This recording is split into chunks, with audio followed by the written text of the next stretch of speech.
Hello everyone, मेरा नाम है विशाल पांडे और आज के इस वीडियो में हम डिस्कस करने वाले हैं इंडिया के डिफेंस बजट के बारे में।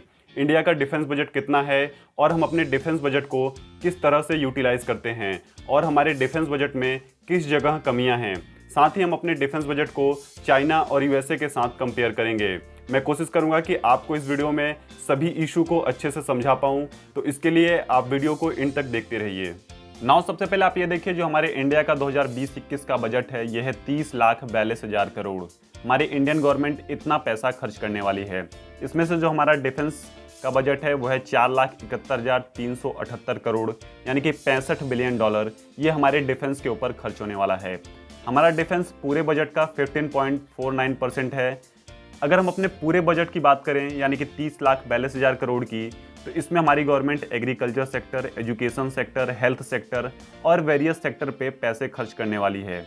2019 में जो हमारी गवर्नमेंट ने डिफेंस के ऊपर खर्च किया था ये था 4,31,000 करोड़, यानी कि 62 बिलियन डॉलर, जो इस साल 6% बढ़ के हो गया है 65 बिलियन डॉलर। अब मैं आपको समझाता हूँ, जो हमारा डिफेंस बजट है 4,71,000 करोड़ का, ये किस प्रकार से खर्च होगा। तो सबसे पहले आता है पेंशन। 1,33,000 करोड़ रुपए इंडियन गवर्नमेंट पेंशन डिस्ट्रीब्यूट करने में खर्च करेगी। जो हमारे वेरियस ऑफिसर हैं, सोल्जर्स हैं, वो रिटायर हो चुके हैं और इनकी संख्या है 31 लाख। ये इंडियन आर्मी, नेवी, एयरफोर्स में काम करते थे और 35 से 40 साल की उम्र में रिटायर हो गए और ये काफ़ी लंबे वक्त से पेंशन ले रहे हैं। जो पेंशन का अमाउंट है ये 2019 से इस साल 13.5% बढ़ गया है। 2019 में जो गवर्नमेंट ने पेंशन डिस्ट्रीब्यूट किया था वो था 1,18,000 करोड़ और इस साल है 1,33,000 करोड़। और ये पेंशन के बढ़ने का अमाउंट इसी प्रकार से बढ़ता रहेगा, क्योंकि हमारे इंडियन आर्मी में हर साल 50 से 55,000 जवान और ऑफिसर्स रिटायर हो रहे हैं।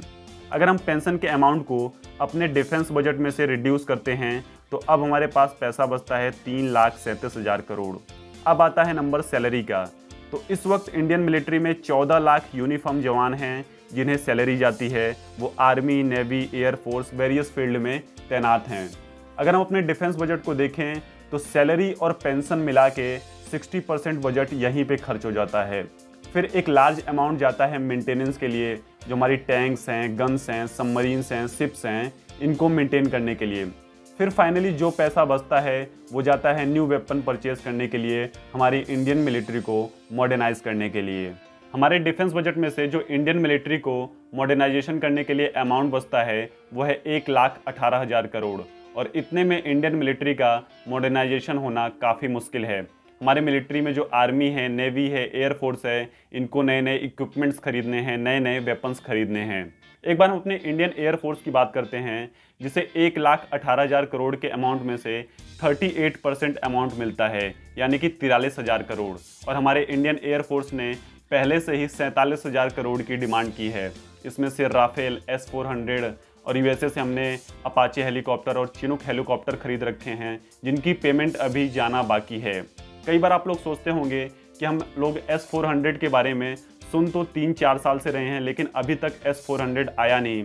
वहीं पे बगल में चाइना ने S-400 को खरीदा और अपनी मिलिट्री में तैनात भी कर दिया। तो इसका मेन रीज़न यही है कि हमारे इंडियन गवर्नमेंट के पास अभी उतना पैसा नहीं है इन्वेस्ट करने के लिए। एक बार हम अपनी मिलिट्री को चाइना और यूएसए के बजट से कंपेयर करते हैं, तो जो चाइना का बजट है 2020 का डिफेंस का, वह है 178 बिलियन डॉलर, यानी कि हमारे डिफेंस बजट से 3 गुना है। और अगर हम यूएसए के डिफेंस बजट को देखें तो वह है 720 बिलियन डॉलर। खैर यहाँ पे यूएसए का तो कोई कंपैरिजन ही नहीं है। हम चाइना को देखें तो हमारा बजट है 65 बिलियन डॉलर का और उनका है 178 बिलियन डॉलर, जो इंडिया से 3 गुना है। चलिए देखिए, यहाँ पे मेन प्रॉब्लम ये नहीं है कि हमारा डिफेंस बजट स्मॉल है। मेन प्रॉब्लम ये है कि हम अपने डिफेंस बजट को अच्छे से यूटिलाइज नहीं कर पा रहे हैं। वहीं पे अगर हम चाइना को देखें तो चाइना ने बहुत ही स्मार्टली अपने आर्मी के साइज को छोटा कर दिया है। इस वक्त चाइना के पास 49% आर्मी है टोटल मिलिट्री का, और चाइना ने यहाँ पे इंक्रीज़ किया है साइज नेवी का और एयरफोर्स का, क्योंकि चाइना को ये बात पता है कि मॉडर्न वॉरफेयर में आपके पास बड़ी आर्मी है, ये एक इम्पॉर्टेंट रोल प्ले नहीं करता। इस वक्त अगर हम इंडिया की बात करें तो इंडिया के पास पूरी दुनिया में लार्जेस्ट स्टैंडिंग आर्मी है, और ये पॉसिबल इसलिए हो पाया क्योंकि चाइना ने अपनी आर्मी का साइज छोटा कर दिया। चाइना ने ये ऑफिशियली अनाउंस किया था 2015 में कि ये अपनी आर्मी का साइज छोटा करेंगे और नेवी और एयरफोर्स का साइज बढ़ाएंगे।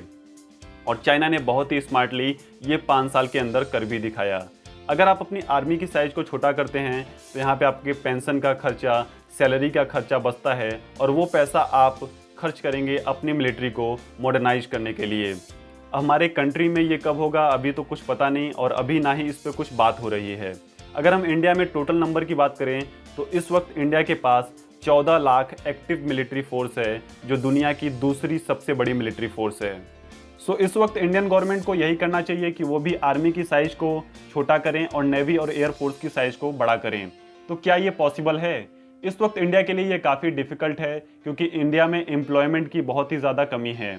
अगर हम चाइना की बात करें तो चाइना में एम्प्लॉयमेंट बहुत ही लार्ज स्केल पे डेवलप है और वहाँ पे काम की कोई कमी है नहीं और वो अपनी आर्मी को छोटा कर सकते हैं। हमारे इंडिया में जो लोग इंडियन आर्मी ज्वाइन करते हैं उनको पता रहता है कि यहाँ पे हम देश की सेवा तो करेंगे ही, साथ में हमारे पास एक सिक्योर जॉब रहेगी। आप सपोज करिए अगर इंडियन गवर्नमेंट ये अनाउंस करती है कि वो 2 से 3 लाख आर्मी की साइज को रिड्यूस करेगा, तो यहाँ पे लोग डायरेक्टली ये सोचेंगे कि इंडियन गवर्नमेंट 2 से 3 लाख जॉब्स को कम करने वाली है, क्योंकि एम्प्लॉयमेंट की तो पहले से ही कमी है। इसका एक सॉल्यूशन ये है कि इंडिया में बहुत ही लार्ज स्केल पे पहले एम्प्लॉयमेंट को डेवलप करना चाहिए, तब काम की कमी रहेगी नहीं और इंडिया बहुत ही शार्पली फिर अपने आर्मी की साइज को छोटा कर सकता है और एयरफोर्स और नेवी की साइज को बढ़ा सकता है। अगर हम पाकिस्तान की बात करें तो पाकिस्तान का डिफेंस बजट है 1 लाख करोड़। इससे ज़्यादा का अमाउंट हम अपने डिफेंस बजट में से पेंशन डिस्ट्रीब्यूट कर देते हैं।